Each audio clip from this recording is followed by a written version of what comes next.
I met Haley through mutual friends during a weekend camping trip. She wasn't loud or flashy, just this quiet, sharp, thoughtful woman with a kind laugh. We talked about books and movies by the campfire, and I remember thinking how easy it was to just be around her. No pressure, no games. We started dating a few weeks later. Nothing intense at first, just lunches, late night walks, phone calls that lasted till 3 a.m. But over time, it grew into something I thought was rare.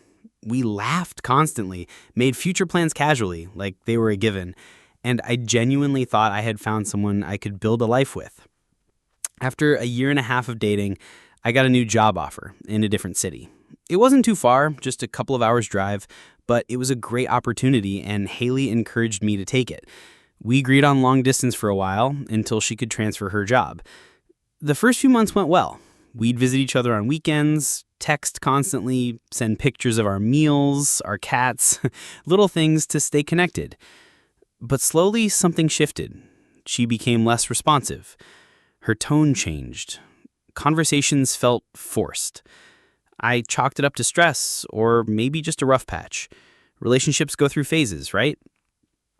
Then came the night I surprised her. It was our 3-year anniversary. I planned everything, bought her favorite wine, made a playlist of our songs, and drove down without telling her. I figured she'd be thrilled. I imagined her opening the door, smiling wide, jumping into my arms. That's not what happened. I got to her apartment around 8 p.m. Her lights were on. I knocked. No answer. I texted her, "Hey, at your door. Surprise." No reply. I waited, thinking maybe she was out grabbing something. Then I heard laughter from inside. I knocked again, harder this time. A moment later, I heard footsteps. The door opened, and there she was, in a bathrobe, makeup on. And behind her, in the apartment, was a guy, shirtless, holding a wine glass. I just stood there. Haley's face went white.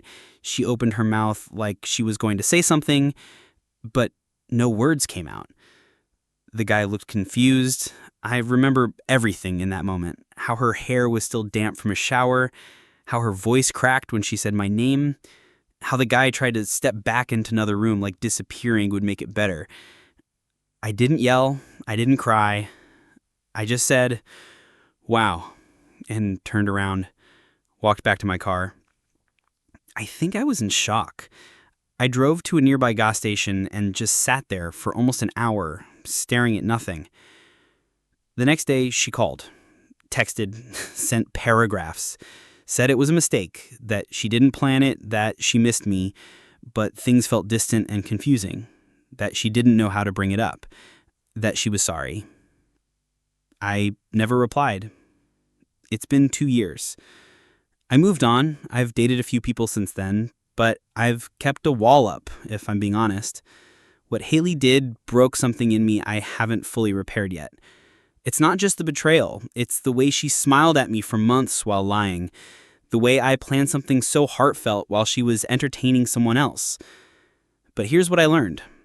People don't change because you love them hard enough. And sometimes walking away without a word is the loudest thing you can do.